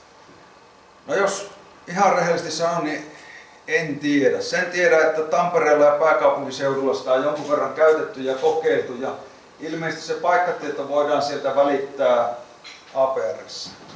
Tässä nyt on mitä on seurannut juttua, niin ne nyt blokkit, että sitä ei saisi käyttää sieltä, se tukkii. DMR Markissa. Tukkii turhaan. Joo, siitä tulee hirveästi liikennettä.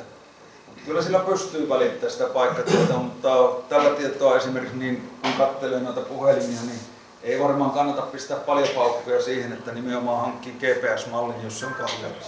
Ei varmaan ilmeisesti ihan ammattikäyttö, että siellä jotakin hätäpaikannuksia voi ja sitten suorittaa. Ammattikäyttö on olemassa ja meilläkin on niin kuin tällä hetkellä ostoslistalla, että kun meillä on se verkkotietojärjestelmä, missä meidän sähköverkko näkyy, sinne on mahdollisuus laittaa myös liikkuvien yksiköiden tietoja, niin meillä on vaan tällä hetkellä, että me ei ole vielä löydetty tahoa, joka toteuttaisi sen, että se data liikkuisi näiden eri järjestelmien väliin.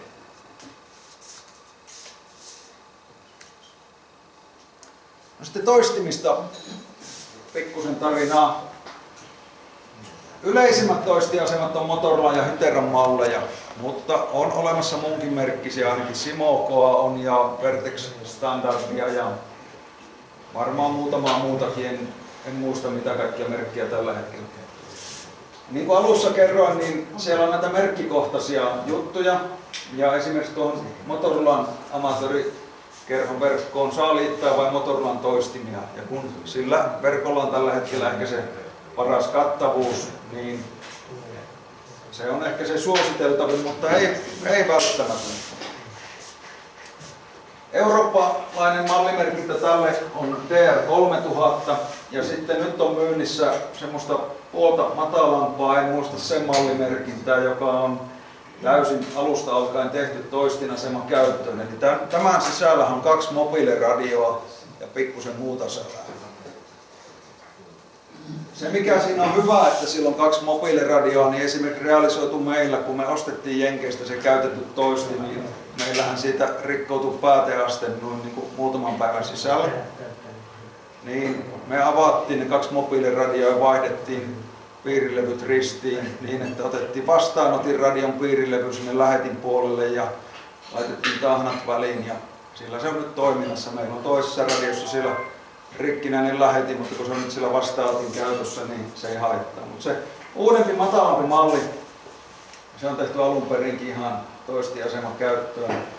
Ja nyt jos on oikein ymmärtänyt, niin sitä uutta mallia saisi Tanskasta nimenomaan amatöörikanavia pitkin niin 1850 € hintaan. Mutta tämä ei ole tarkistettu tieto.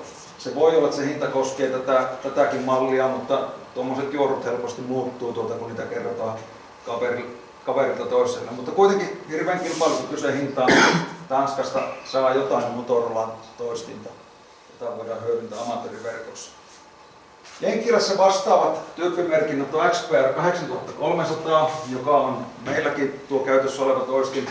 Se on tämän DR3-tonnisen vanhempi versio, jossa on vähemmän muistia ja joitain muita ominaisuuksia on eri lailla kuin parannetussa mallissa 8400, joka vastaa sitten uudempaa DR3-tonnista täällä Euroopassa. Mutta periaatteessa eBaystäkin voi toistimia ostaa, jos hermot kestää ja niin saa hankittua. Niin Jenkkilästä käytöstä poistuvia vanhoja ammattikäytöstä poistuvia toistimia niin voi hyödyntää amatöörikäytössä. Ja kyllä tuo meidänkin, sehän lähti laakista toimimaan, että aina oli se pääteasteen vika, mikä siinä pikkusen aiheutti pään vaivaa. Saatiin $200 kyllä hyvitystä siitä. UHF-mallejakin, näitä on ensinnäkin VHF ja UHF. Ja UHF-mallejakin on eri taajuusversioita. Eli tuolla jenkkimarkkinoilla on myös ihan samalla tyyppimerkinnällä olevaa laitetta, jonka taajuusversio onkin 450-512 mega, jolloin se ei sovi amatööri 70 sentin käyttöön. Eli jos päädytte ostamaan sieltä IP:stä tai mistä tahansa nettikaupasta, niin katsokaa, että taajuudet täsmää. Jos tietoa ei ole, niin tyypillisesti kun on katsonut sitten, jos kuvaa saa suurennettua, niin täältä on selvinnyt, että se on nimenomaan just se väärän spangin versio. Jos ei ole varmaa tietoa tuosta, niin ei kannata tilata. UHF-malleissa tehoversiota on kahta, on 25 wattinen ja 40 wattinen. Tuo meidän on 40 wattinen, vaikka tällä hetkellä sitä ajetaan noin 20 wattin teholla. Ja VHF:llä isompi teho on 45 wattia. No, Joo. onko sulla käsitys muiden valmistajien näistä tukiasuista, että onko se tuo 40 wattia niin se maksimiteho, mitä näistä lähtee? Ei ole käsitystä. Motorolallakin suuri osa on 25 wattia. Joo, se on. Ja kyllä se olisi periaatteessa meillekin riittänyt, mutta ei sitä isosta tehosta nyt haittaa ole. Takaa tuo Motorola toistin näyttää tämmöiseltä. Tuolla on RX-liitin, tuolla on TX-liitin ja tuossa on kommersiaalikäytössä oleva duplexeri. Meidän duplexeri on paljon isompi. Tuossa on liitin, jonka kautta laite voidaan ohjelmoida tai siihen voidaan kytkeä jotain ulkoista telemetriaa, iota. IP-liitäntä tapahtuu tuosta LAN-kaapelilla. Virtalähde tässä. 230 volttia työnnetään tuosta sisälle ja 12 voltin varmennusakku voidaan kytkeä tuohon. Ja tämä laite on semmoinen, että se myös lataa sitä ulkoista varmennusakkua aika pienellä virralla, alle 1 ampeerilla, mutta periaatteessa kelluttamalla lataa ja se siirtyy saumattomasti sen akun käyttöön, jos kävisi niin, että tulisi sähkökatko, mutta sehän on varsinkin tässä meidän alueella äärimmäisen poikkeuksellinen tilanne. Laite voidaan ohjelmoida niin, että jos siellä on 40 wattia silloin kun verkkosähköt paikalla, se voidaan ohjelmoida niin, että se vaihtaa pienemmälle teholle silloin kun mennään DC. Se löytyy suoraan ohjelmointiohjelman parametreissa. Mutta koska me ajetaan tällä hetkellä minimiteholla joka tapauksessa, joka on se 20 wattia, niin me ei ole pystytty määrittelemään eri tehoa DC-käytöllä ja meillä ei DC tällä hetkellä ei se ole käytössä. Mutta jos tämä laite tullaan siirtämään, niin sitten varmaan otetaan myös se varmennusakku käyttöön. Antti, tuolla listalla oleva ainakin tuossa toistimissa ja TMR-toistimissa, missä oli akkuvalmius, että ilmeisesti tuollaista niin sanottua varaolomahdollisuutta on myös silmällä No meillä on esimerkiksi noissa meidän kommersiaalitoistimissa on 120 amperitunnin hyytelöakut ja semmoisenaan se mahdollistaa tuolla teholla niin noin 2 vuorokauden varmennuksen, mutta sitten meillä on nuo IP-verkon kytkentälaitteet nyt inverterillä siihen samaan akkuun kiinnitettynä, niin se tiputtaa sitä aika paljon, mutta sanotaan, että meillä on suunnilleen ehkä vuorokausi, vähän reilut varmaan tällä hetkellä se todellinen varmennusaika. Radio ei ole turha ronkeli kaikille asioille. VHF-puolella on huomattu, että jos antenni on lähellä metallirakenteita, niin siellä tulee jotain kummallista kohinaa, joka blokkaa itseään. Mutta sanotaan, että jos kaikki on kunnossa, niin duplexerilta ei vaadita ihan hirveän paljon. Semmoinen 75 desibeliä erotusta, niin sillä laite toimii jo luotettavasti. Eli jos ajetaan erillisiin antenneihin, niin duplex-pöntöt pystyy tekemään kohtuu yksinkertaisesti. Ja tässä on se hyvä puoli, että toistimien pystyttäminen on aika helppoa. Sitten ei tarvita enää mitään, missä loppuu mittalaitteen dynamiikka kesken jotain 8-pönttöisiä toistaista dB:tä olevia erotuksia, vaan tähän tosiaan päästään semmoisella vaikka 4 pöntön järjestelmällä, missä on sitten 2 erillistä antennia, vaikka Autonet tukiaseman 2+4 antennia. IP-yhteys on meillä tällä hetkellä LTE-mobiililaajakaistalla ja me koitettiin sitä 3G:lläkin. Siinä se jitteri pikkusen haittaa ja sen takia tuo LTE on parempi vaihtoehto. Nopeutta ei tarvitse olla tosiaan kuin ehkä muutamia kymmeniä kilobittiä sekunnissa, kun se jitteri ei vaan ole älytön. Ja vaikka siinä on koko ajan kansainvälistä liikennettä, niin se on uskomatonta, niin 16,2 megatavua on tällä hetkellä se vuorokautinen dataliikenne. Se on ihan tolkuttoman vähän. Ja esimerkiksi Ollin kanssa, kun me sijoitettiin lomarahat tuommoiseen DNA prepaid SIMiin, niin meillä jää se pelko, että me ei keritä käyttää sitä puolen vuoden aikana. Se oli 10 gigaa. 10 gigaa siinä oli ja siitä on kohta 1 giga kulunut.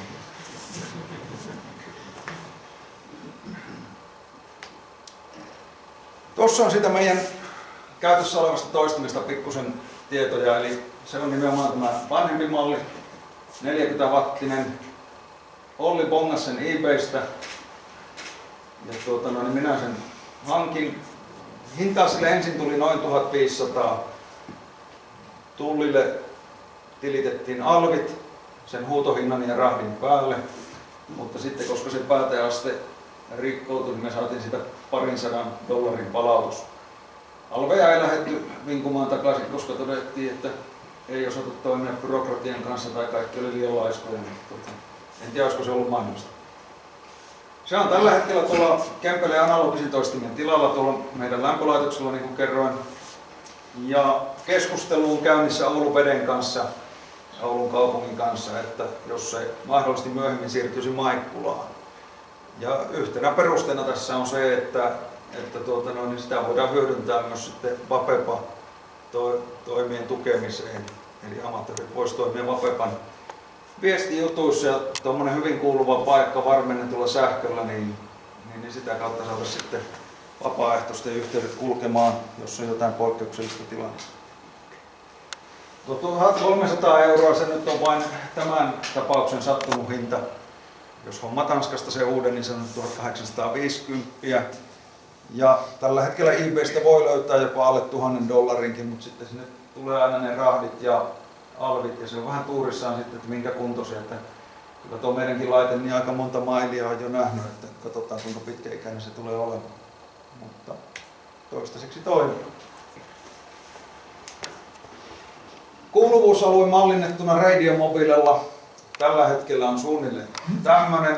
Ehkä se on nyt viimeisen antennin noston jälkeen niin pikkusen parempi, varsinkin tuolla Oulujokin varressa.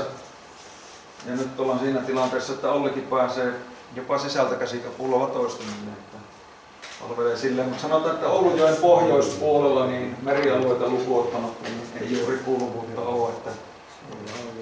Että se keskittyy tämä hyvä kuuluvuus tänne enemmän. Tunturille just pihalle tulee tuo iso. Jos Kiimingistä hankit ihan koulutkin pois, niin eikä se taso tukia tai tekitärikään kuulua. Joo, tämä on ihan hyvä, mutta ainut on se, että toivottavasti kuitenkin repeattereiden ja jäsenmaksun maksajille saadaan siitä. Semmoinen kysymys tietenkin tulee tästä, että kun puhuitte siitä VHF-versiota 2 metrin versiosta. No siitäkin on tässä vielä oma sivunsa, että jos jäsen Heikkilä malttaa pienen mielensä, niin siitä lähdetään. Sen mieliä.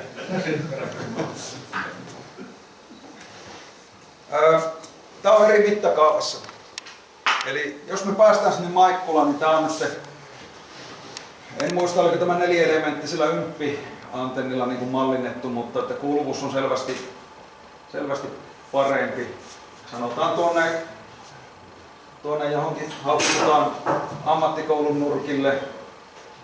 Tämä on käsikapula ulkona, tämä kuuluvuus. Hailuot on kohtuudella ja sitten tuonne Temmekselle, Muhokselle, Kiiminkiin.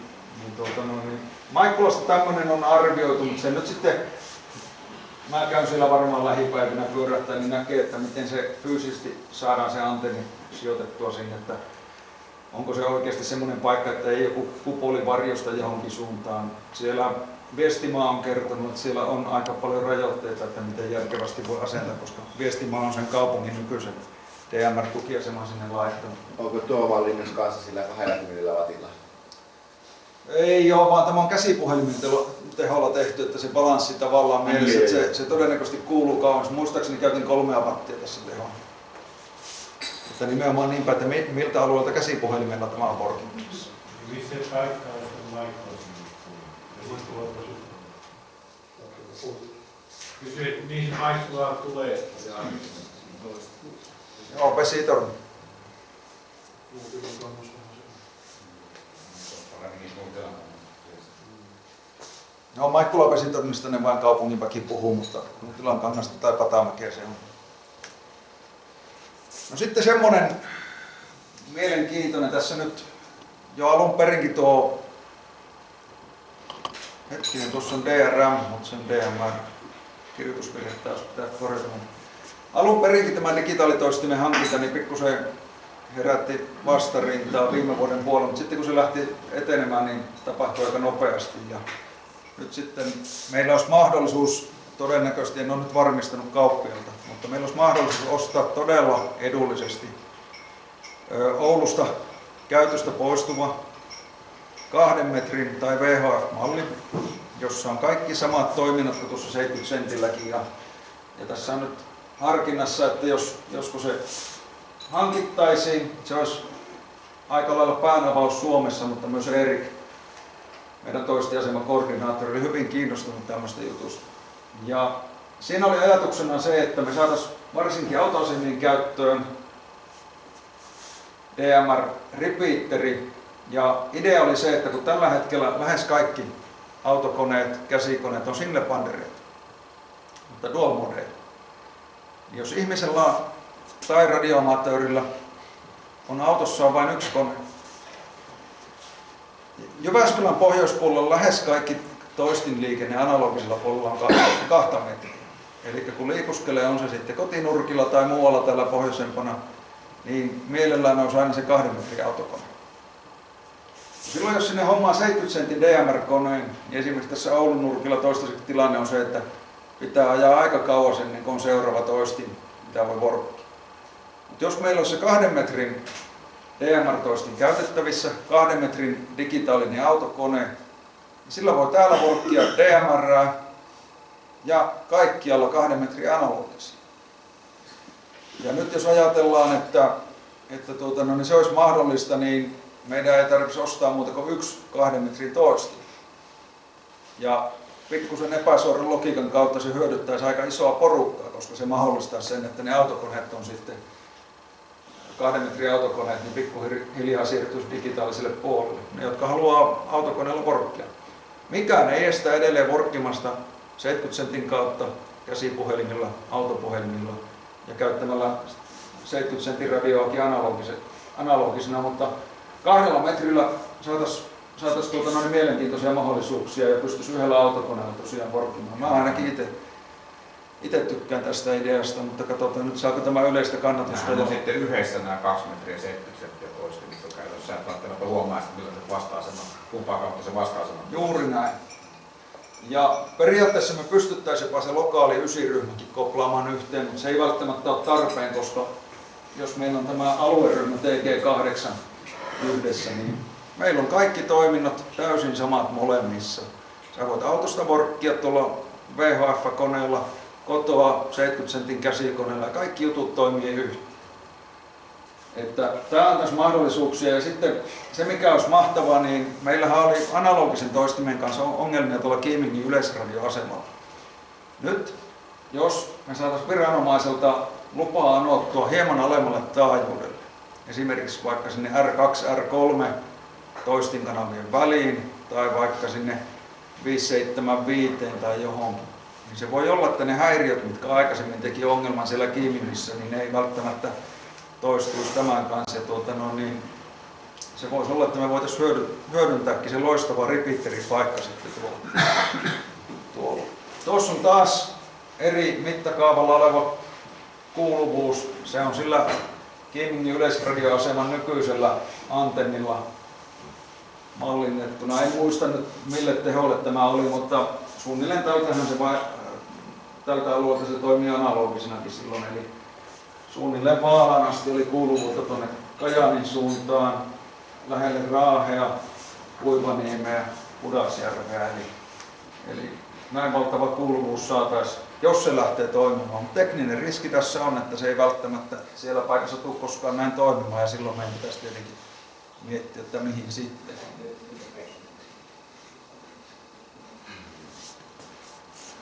Mutta mielenkiintoinen mahdollisuus. Siinä oli 1,5 tuntia olin suunnitellut ja 2 minuuttia vaille meni, että niin pikkusen epätarkkuutta suunnitelman läpikäynnissä. Mutta onko nyt tässä vaiheessa kysyttävää? Tyhjentävä esitys, lähdetään kotiin. Semmoinen tuli mieleen noista privaatkutoista sitten, mitä pystyy tekemään. Niin pystyykö niitä laajentaa niitä privaatkutoja sille, että on esimerkiksi 3 asemaa?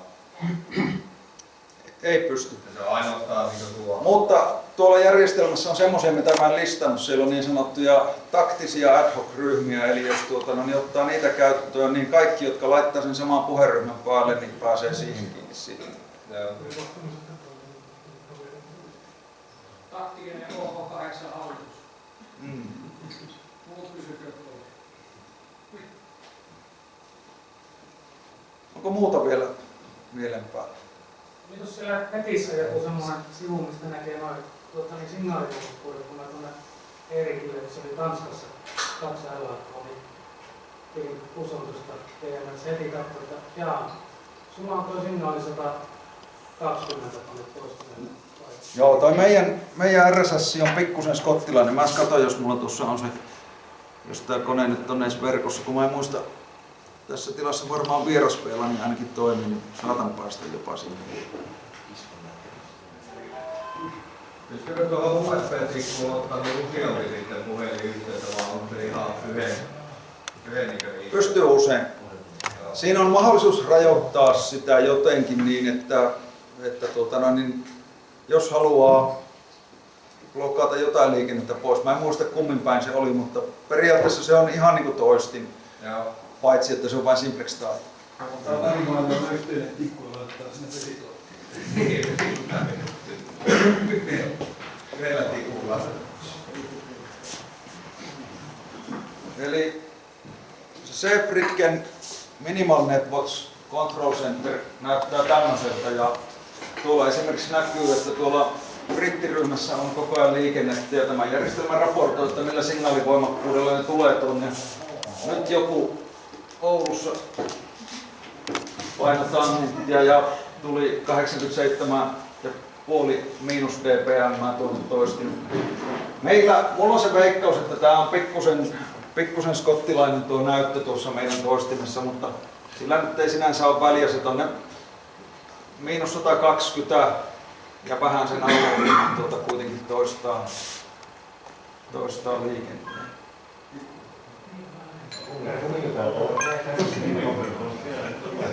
Näkee, kuka se kuvittaa. Niin, sen tästä näkee, että jos joku häiriköi tuolla toistimella, niin tästä Zeebruggen kautta pystyt periaatteessa poistamaan häiriköt koko verkosta. pystyy. Mäpä näytän sitä Zeebruggen, mä tuossa kirjaudun sinne, niin näytän myös sitä control-paneelia. No niin, tältä se näyttää se Suomen OH-turbo-verkon control center ja täältä pystyy hanskaamaan niin näitä ryhmiä. Katsotaanpa. Tuolla on bridge screw. Eikö se olisi?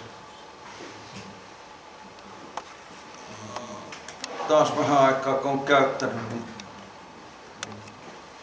näköjään muistan vähän huonosti tämän käyttöön, mutta periaatteessa täältä löytyy kaikki rekisteröidyt käyttäjät, mutta ne ei tarvitse olla täällä ja sitten kaikki ryhmät löytyy. Täällä on erilaisia ylläpidollisia juttuja. Täältä voi bootata koko järjestelmän. Sitten täältä nyt, jos otetaan vaikka tämä näkyville, niin painakaa joku tangentti ja toistimella. Eli siellä noilla väreillä näkyy, että missä liikennettä liikkuu ja sitten myös nämä värjäytyy sitten ryhmien mukaan. Eli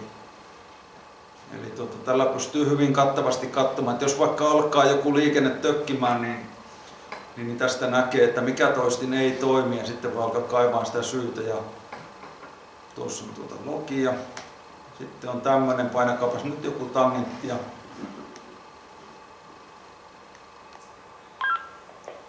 Niin näkyy, että se on tämän laitteen sisällä ryhmä 16, missä nyt tapahtuu tämä liikenne, vaikka se ei niin ole mitään sukua niille talk-grupeille. Tämmönen systeemi. Ja tuo ei ole. Tämä näkyy vissiin paljon muuta kuin uuseri sitten. Nämä on ylläpidolle. Täällä on sitten kaikki ryhmät, mitä tänne Suomen liikenteeseen on määritelty. Ja niin kuin näette, niin näitä on paljon. Täytyy kyllä nostaa hattua Eerikille, niin tämä on aika massiivinen järjestelmä. Erik on tänne nämä kaikki ryhmät ja yhteydet maailmalle luonut. Mulla on se käsitys, että ulkomaan yhteydet menee pääsääntöisesti Saksan tai Brittilän kautta. En muista, että oliko tällä hetkellä molempia yhteyttä käytössä, mutta sillä nyt ei sinänsä ole väliä meidän workkimisella täällä. Näin. No niin, mutta siinä oli oikeastaan tämä. Onko vielä... Minkälaisia konfausjuttuja tuli se tukisella vaatii? Riittääkö se melkein pelkkiä IT-osuuteen? Miten mä sanoisin? Silloin kun mä otin käyttöön tuon meidän toistimen, niin olisiko se ollut tommonen 5 minuuttia. Taajuudet, tehot, ID, IP. Ja pitikö valita, että mitkä aikavälit kiinnittyy IPn kautta. Koska sen voi tehdä myös niin, se on lähinnä ammattikäyttöä ajateltu, että vaikka toinen aikaväli on IP-yhteydellä kiinni ja toinen on vain paikalla.